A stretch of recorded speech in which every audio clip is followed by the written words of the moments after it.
Bismillahirrahmanirrahim. Assalamualaikum warahmatullahi wabarakatuh. Saya atas nama Eki Akrawinarti S, mahasiswi Universitas Megareski Makassar, program studi D4 Teknik Laboratorium Medis, kelas 17A, NIM 173145 353019. Di sini saya akan membahas beberapa materi tentang pengendalian penyakit tropis, di antaranya serangan virus dan bagaimana tubuh melawannya. Pertama-tama kita harus mengetahui apa sebenarnya itu virus. Jadi, virus itu merupakan mikroorganisme yang berukuran kecil dibandingkan mikroorganisme lainnya.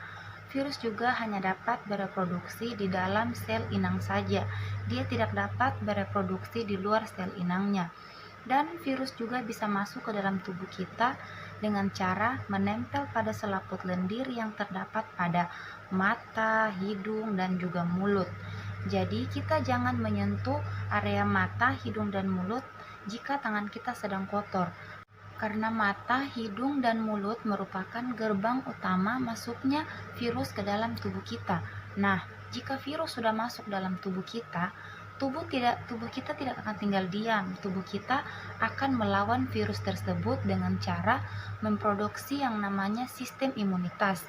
Yang mana sistem imunitas itu yang diproduksi oleh tubuh yaitu makrofag dan mikrofag. Makrofag akan memakan langsung virus yang masuk ke dalam tubuh kita. Selain itu juga, makrofag dan mikrofag akan merangsang antibodi yang kompleks yang diperankan oleh sel darah putih, yang dimana terdiri dari limfosit, sel T, dan sel B. Materi selanjutnya yaitu analisis kimia tentang kekhawatiran pandemi COVID-19. Nah, COVID-19 ini memiliki nama lain yaitu SARS-CoV-2 atau yang biasa kita kenal dengan virus corona. Sedangkan COVID-19 ini itu merupakan nama penyakitnya, dan angka 19 itu merupakan tahun pertama di mana ditemukannya virus corona ini di Cina, khususnya di Wuhan. SARS-CoV-2 ini atau yang biasa kita kenal dengan virus corona mempunyai 3 macam cara penularan. Itu yang dimana yang pertama droplet borne atau yang biasa dia terjadi melalui percikan, dan yang kedua kontak borne yang terjadi melalui kontak langsung dengan si penderita, dan yang ketiga airborne yaitu melalui udara. Yang pertama droplet borne ini terjadi ketika si penderita bersin dan tidak menutup mulutnya menggunakan tisu, maka pada saat itulah terjadi penularan melalui percikan ketika air liur si penderita ini terkena kepada orang yang sehat.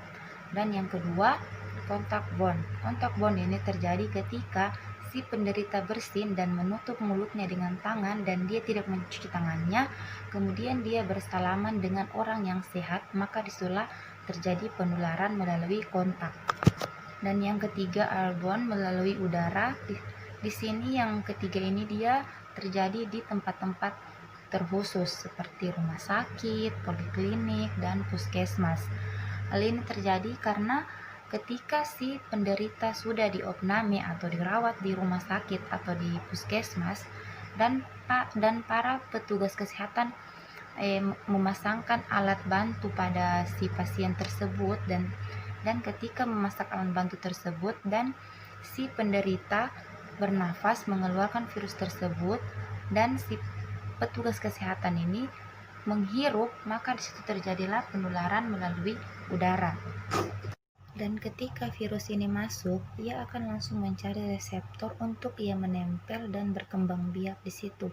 Mengapa reseptor? Karena reseptor merupakan tempat menempelnya virus atau mikroorganisme di dalam tubuh, dan reseptor virus ini terdapat pada alveoli atau pada gelembung paru, sehingga bisa menyebabkan gangguan pertukaran udara, dan hal ini dapat menyebabkan kematian.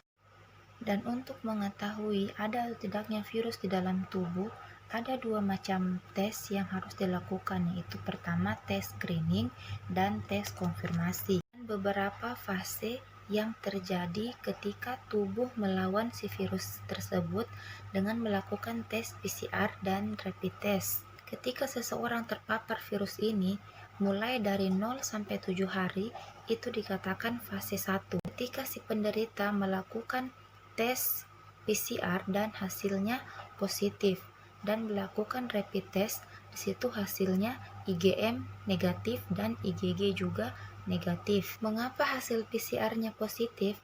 Karena tes PCR dia langsung mendeteksi RNA dari si virus tersebut. Dan pada rapid test, mengapa hasilnya di sini masih negatif? Karena belum ada antibodi yang dideteksi pada fase ini. Karena pada fase pertama ini, di sini masih dalam proses pembentukan antibodi. Kemudian masuk pada fase kedua, yaitu pada hari ke-7 sampai hari ke-14. Pada fase ini, hasil PCR masih positif dan hasil pada rapid test antibodi IgM sudah terbentuk dengan hasil positif dan antibodi IgG belum terbentuk, berarti dia masih negatif. Kemudian lanjut pada fase ketiga atau fase penyembuhan. Pada fase ini sudah banyak virus yang mati, sehingga pada tes PCR hasilnya masih positif. Dan pada pemeriksaan rapid test, antibodi IgM dan IgG sudah terbentuk. Berarti hasilnya antibodi IgG dan IgM sudah positif pada fase ketiga ini. Dan mengapa pada PCR masih positif walaupun di sini sudah fase penyembuhan? Oke, biar saya jelaskan. Karena tadi saya katakan pada fase ini sudah banyak virus yang mati, sehingga PCR hanya mendeteksi antigen dari si virus. Dia tidak bisa membedakan antara virus yang mati dan virus yang masih hidup. Sedangkan pada rapid test, yaitu antibodi IgG dan IgM, mengapa masih positif? Di sini mereka dijadikan sebagai indikator bagi virus yang masih hidup pada fase ini. Selanjutnya fase keempat atau fase pemulihan terjadi pada hari ke-21 sampai 28. Hasil PCR masih positif, tetapi positif di sini sudah mendeteksi virus-virus yang mati, bukan lagi virus yang hidup. Dan hasil pemeriksaan rapid test antibodi IgG dan IgM, IgG masih positif dan IgM sudah negatif. Selanjutnya fase kelima atau fase penyembuhan. Pada fase ini pemeriksaan PCR sudah negatif karena virus-virus yang mati tadi sudah dibersihkan. Namun pada pemeriksaan rapid test antibodi IgG di sini masih positif dan IgM sudah negatif. Hasil pemeriksaan tersebut akan menetap seumur hidup pada tubuh si penderita tadi, karena akan dijadikan sebagai sel memori bagi tubuh ketika terjadi reinfeksi atau infeksi kembali. Nah, ketika si penderita tadi terinfeksi kembali oleh virus ini, tubuh tidak memerlukan waktu yang lama untuk dapat menghancurkan si virus tersebut karena sudah ada sel memori tadi yang bisa mengenali si virus, serta sudah terbentuk juga antibodi IgG, tinggal membentuk antibodi IgM, dan proses terbentuknya antibodi IgM ini hanya memerlukan waktu 1 hari untuk terbentuk antibodi IgM. Setelah antibodi IgM terbentuk, antibodi IgG dan IgM akan bersama-sama hancurkan si virus tadi, sehingga tubuh tidak mengalami sakit kembali. Materi selanjutnya yaitu sterilisasi, yang mana sterilisasi merupakan pembebasan suatu benda dari organisme-organisme termasuk bakteri dan sporanya, baik secara kimiawi maupun secara fisika. Secara kimiawi menggunakan etil alkohol dan secara fisika menggunakan pemanasan oven dengan temperatur 160 derajat Celcius sampai dengan 170 derajat Celcius. Selanjutnya tata nama zat kimia, yaitu ada bakterisida berfungsi untuk membunuh bakteri, ada fungisida berfungsi untuk membunuh jamur, ada virusida berfungsi untuk membunuh virus, dan ada juga sporasida yang berfungsi untuk membunuh spora, dan ada juga germisida untuk membunuh kuman. Kemudian ada juga yang namanya bakteriostatik. Bakteriostatik ini dia hanya dapat menghambat pertumbuhan bakteri tetapi tidak dapat membunuh bakteri tersebut. Dan ada juga viriostatik, yaitu untuk menghambat pertumbuhan virus tetapi tidak membunuh virus. Dan ada juga fungiostatik, yaitu untuk menghambat jamur tetapi tidak dapat membunuh jamur tersebut. Selanjutnya, cara-cara sterilisasi dan desinfeksi terdiri dari beberapa cara, yaitu yang pertama, pembersihan dengan cara mencuci menggunakan sabun dan air mengalir. Yang kedua, menggunakan sinar, baik sinar matahari, sinar UV, sinar gamma, dan sinar X. Kemudian yang ketiga yaitu pemanasan. Pemanasan itu sendiri terdiri atas dua bagian, yaitu pemanasan basah dan pemanasan kering. Pemanasan basah ini terdiri dari beberapa bagian lagi, yaitu menggunakan autoclave dengan cara merebus. Menggunakan autoclave ini di sini menggunakan uap panas. Sedangkan pemanasan kering terbagi atas beberapa bagian lagi, terdiri dari pembakaran dan menggunakan oven. Menggunakan oven ini dengan suhu 160 sampai dengan 170 derajat Celcius. Selanjutnya yang keempat yaitu pendinginan. Pendinginan ini digunakan khusus untuk kuman-kuman yang tidak tahan dengan suhu yang rendah. Kemudian yang keempat dan yang kelima yaitu pengeringan dan penyaringan. Kemudian materi selanjutnya atau materi terakhir yaitu mikroba dan timbulnya penyakit. Mikroba masuk ke jaringan tubuh atau terpapar, kemudian menimbulkan gejala dan berkembang biak, itu yang disebut dengan infeksi. Contoh pada penyakit radang paru-paru yang disebabkan oleh bakteri Streptococcus pneumonia. Penyakit ini bersifat reversibel, artinya arsitektur dan fungsi jaringan paru akan kembali normal jika bibit penyakit atau bakteri Streptococcus pneumonia ini sudah dihilangkan.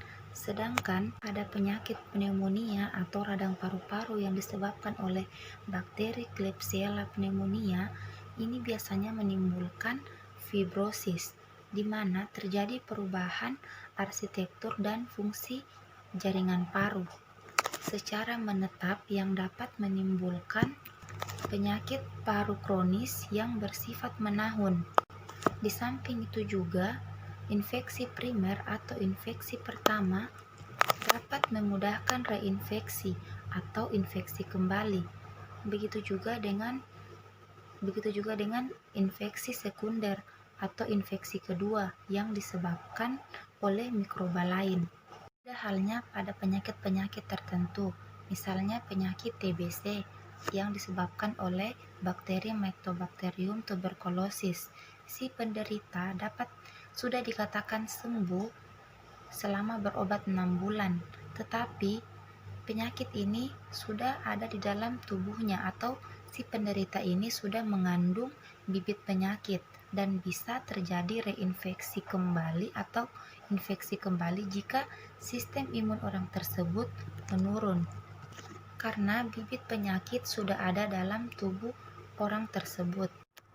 Adapun cara-cara penularan penyakit terbagi atas dua bagian, yaitu kontak langsung dan kontak tidak langsung. Kontak langsung terjadi karena adanya kontak langsung antara si penderita, misalnya pada penyakit kelamin, berhubungan seks dengan penderita bisa menyebabkan penularan penyakit AIDS dan sipilis. Bisa juga pada penyakit kulit seperti versicolor atau yang biasa kita kenal dengan panu. Itu kita bersentuhan bisa terjadi penularan. Selanjutnya, kontak tidak langsung. Kontak tidak langsung bisa saja terjadi melalui benda-benda atau bahan-bahan yang berasal dari si penderita. Benda-benda yang sudah terkontaminasi yang berhubungan dengan si penderita. Misalnya, jarum suntik pada penderita HIV/AIDS, transfusi darah, muntahan darah, feses, urin, dan sebagainya. Bahkan bisa juga melalui makanan dan minuman sebagai bibit penularan penyakit menular.